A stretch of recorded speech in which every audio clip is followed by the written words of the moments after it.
1350 വർഷം പഴക്കമുള്ള ഖബർ ചില കാരണങ്ങളാൽ തുറന്നു. കണ്ടവർ ഞെട്ടി എന്ന് പറയാലോ. ഒരു കേടും ആ രണ്ട് മയ്യത്തുകൾക്കും സംഭവിച്ചിട്ടുണ്ടായിരുന്നില്ല. ആ രണ്ട് മയ്യത്തുകളും രണ്ട് സ്വഹാബികളുടേതായിരുന്നു. ഈ സംഭവം എവിടെയാണെന്ന് അറിയുമോ? പറയാം. 1932 ഒരു ദിവസം അന്നത്തെ ഇറാഖ് ഭരണാധികാരി ഫൈസൽ ഒന്നാമൻ ഒരു സ്വപ്നം കാണുന്നു. ഒരാൾ വന്ന് ഫൈസൽ രാജാവിനോട് പറയുന്നു, ഞാൻ തിരുനബി സല്ലല്ലാഹു അലൈഹി വസല്ലമയുടെ സ്വഹാബി ഹസ്രത്ത് ഹുദൈഫത്തുൽ യമാനിയാണ് എന്ന്. എന്റെയും എന്റെ തൊട്ടടുത്ത് കിടക്കുന്ന മറ്റൊരു സ്വഹാബിയായ ജാബിർ ഇബ്നു അബ്ദുള്ള എന്നവരുടെയും ഖബറുകൾ ഇപ്പോഴുള്ള സ്ഥലത്ത് നിന്ന് മറ്റൊരു സ്ഥലത്തേക്ക് മാറ്റണം. രണ്ട് ഖബറുകളിലേക്കും വെള്ളം വരുന്നുണ്ട്. ഇതായിരുന്നു ഫൈസൽ രാജാവിന്റെ സ്വപ്നത്തിൽ വന്ന ആളുടെ ആവശ്യം. ഇറാഖിലൂടെ ഒഴുകുന്ന പ്രശസ്ത നദിയാണല്ലോ ടൈഗ്രീസ് നദി. ജലസേവന ആവശ്യാർത്ഥം ടൈഗ്രീസ് നദി പല കൈവഴികളായി തിരിച്ചിരുന്നു. അതിലൊരു കൈവഴി ഈ രണ്ട് ഖബറുകളുടെ പരിസരത്തിലൂടെയാണ് കടന്നു പോകുന്നത്. ആ കൈവഴിയിൽ നിന്നാണ് ഈ ഖബറിലേക്ക് വെള്ളം എത്തുന്നത്. ഫൈസൽ രാജാവ് സ്വപ്നം കണ്ടെങ്കിലും പിറ്റേന്ന് രാജ്യകാരണങ്ങളിൽ മുഴുകിയപ്പോൾ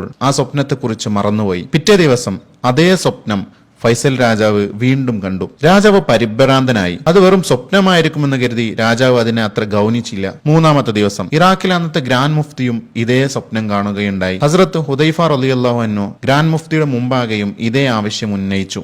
മതകാര്യങ്ങളിൽ രാജാവിനേക്കാളും ശ്രദ്ധയുള്ള ഗ്രാൻഡ് മുഫ്തി ഈ കാര്യം അന്നത്തെ പ്രധാനമന്ത്രിയോട് പറഞ്ഞു. പ്രധാനമന്ത്രിക്ക് പക്ഷേ ഈ കാര്യം രാജാവിനോട് പറയാൻ ചെറുതല്ലാത്ത ഒരു പേടി. എങ്കിലും ഗ്രാൻഡ് മുഫ്തിയുടെ നിർബന്ധത്തിന് വഴങ്ങി പ്രധാനമന്ത്രി ഫൈസൽ രാജാവിനോട് ഈ സ്വപ്നത്തിന്റെ കാര്യം അറിയിച്ചു. ഇതറിഞ്ഞ ഫൈസൽ രാജാവ് പറഞ്ഞു, ഞാനും ഇതേ സ്വപ്നം 2 പ്രാവശ്യം കണ്ടിട്ടുണ്ട്. കാര്യം ഗൗരവത്തിലെടുക്കണം. മത നേതാക്കളുടെ സാന്നിധ്യത്തിൽ മന്ത്രിസഭ കൂടി എങ്ങനെ പ്രവർത്തിക്കണമെന്ന് സഗൗരവം ചർച്ച ചെയ്തു. ഖബർ തുറക്കാനുള്ള അനുമതി ഗ്രാൻഡ് മുഫ്തി നൽകുകയാണെങ്കിൽ അതുമായി മുന്നോട്ട് പോകാമെന്ന് രാജാവും പറഞ്ഞു. ഈ പ്രത്യേക സാഹചര്യത്തിൽ ഖബർ തുറക്കാനുള്ള അനുമതി ഗ്രാൻഡ് മുഫ്തി നൽകി. ജനങ്ങളെ അറിയിച്ചു. പത്രങ്ങൾ ഇത് പ്രസിദ്ധീകരിച്ചു. ദുൽഹിജ്ജ 10 ഖബർ തുറക്കാൻ തീരുമാനമായി. വാർത്താവിനിമയ മാർഗങ്ങൾ ഇന്നത്തെ അത്ര അന്ന് ഇല്ലെങ്കിലും റേഡിയോകളിലൂടെ പ്രധാന ചർച്ചയായി മാറി. വ്യത്യസ്ത രാജ്യങ്ങളിലെ മാധ്യമ സ്ഥാപനങ്ങൾ ഇതിന് സാക്ഷിയാകാൻ ഇറാഖി ഗവൺമെന്റിനോട് സമ്മതം ചോദിച്ചു. ഇതൊരു അത്യപൂർവ സംഭവമല്ലേ? തുറക്കുന്നതാണെങ്കിലോ 2 സ്വഹാബിമാരുടെ ഖബർ. ദുൽഹിജ്ജ മാസത്തിലായിരുന്നു ഈ വിളംബരം നടന്നത്. ഹജ്ജ് തീർത്ഥാടകർക്കിടയിലും ഇതൊരു വിഷയമായി. മക്കയിലും മദീനയിലും വാർത്ത പെട്ടെന്ന് പരന്നു. ഹാജിമാർക്ക് തന്നെ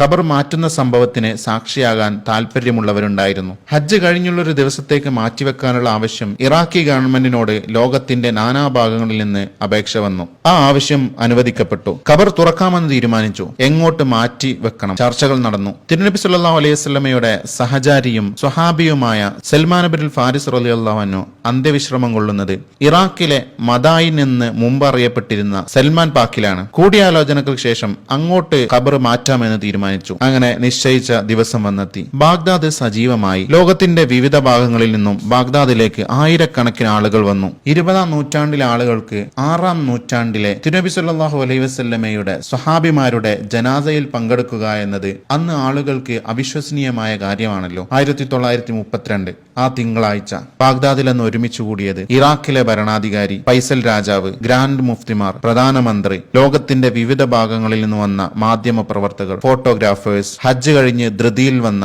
തീർത്ഥാടകർ, നയതന്ത്ര പ്രതിനിധികൾ, വിനോദയാത്രികർ, ചരിത്രകാരന്മാർ, അങ്ങനെ എല്ലാവരും ഒരുമിച്ച് കൂടി. അങ്ങനെ ചരിത്ര സംഭവത്തിന്റെ പ്രാഥമിക കർമ്മങ്ങൾ ആരംഭിച്ചു. ആദ്യം ഹസ്രത്ത് ഹുദൈഫ റളിയല്ലാഹു അൻഹുവിന്റെ ഖബർ തുറന്നു. പവിത്രമായ മൃതദേഹം സ്ട്രെച്ചറിലേക്ക് എടുത്തുമാറ്റാൻ അതീവ ശ്രദ്ധയോടെ ഒരു സ്ട്രെച്ചർ ക്രെയിൻ മുഖാന്തരം ഖബറിലേക്ക് താഴ്ത്തി അവിടുത്തെ പരിശുദ്ധ ശരീരം പുറത്തെടുത്തു. ജനങ്ങൾക്ക് കാണാൻ സാധിക്കുന്ന രീതിയിൽ ഒരു സ്ഫടിക നിർമ്മിതമായ പേടകത്തിലേക്ക് അത് മാറ്റി. പിന്നീട് അതുപോലെ ജാബിർ ഇബ്നു അബ്ദുള്ള റളിയല്ലാഹു അൻഹുവിന്റെയും പരിശുദ്ധ മൃതശരീരം പുറത്തെടുത്തു. 2 ശരീരവും 1350 വർഷം മണ്ണിനിടയിൽ കിടന്നിരുന്നു. പക്ഷേ ഒരു മാറ്റവും ഉണ്ടായിരുന്നില്ല. ജീർണിച്ചിട്ടില്ല. കണ്ടവർക്ക് അത്ഭുതം. 1000-ലധികം വർഷം പഴക്കമുള്ള കഫൻ തുണിക്ക് പോലും ഒരു മാറ്റവുമില്ല. ശരീരത്തിന് അതേ നിറം. ഇന്നലെ രാത്രി ഉറങ്ങിക്കിടന്നതുപോലെ. ആ പരിശുദ്ധ മൃതദേഹം ചുമന്നത് ആരൊക്കെയാണെന്നോ? ഫൈസൽ രാജാവ് ഒന്നാമൻ, ഗ്രാൻഡ് മുഫ്തിമാർ, തുർക്കിയുടെ അംബാസഡർ, ഈജിപ്തിലെ ഫാറൂഖ് രാജകുമാരൻ എന്നിവരെല്ലാമായിരുന്നു. പരിശുദ്ധ മൃതദേഹത്തിൽ നിന്ന് പുറപ്പെട്ട സുഗന്ധം അവിടെ കൂടിയുന്നവരുടെ സംസാര വിഷയമായിരുന്നു. പിന്നീട് ആ 2 സ്വഹാബിമാരുടെയും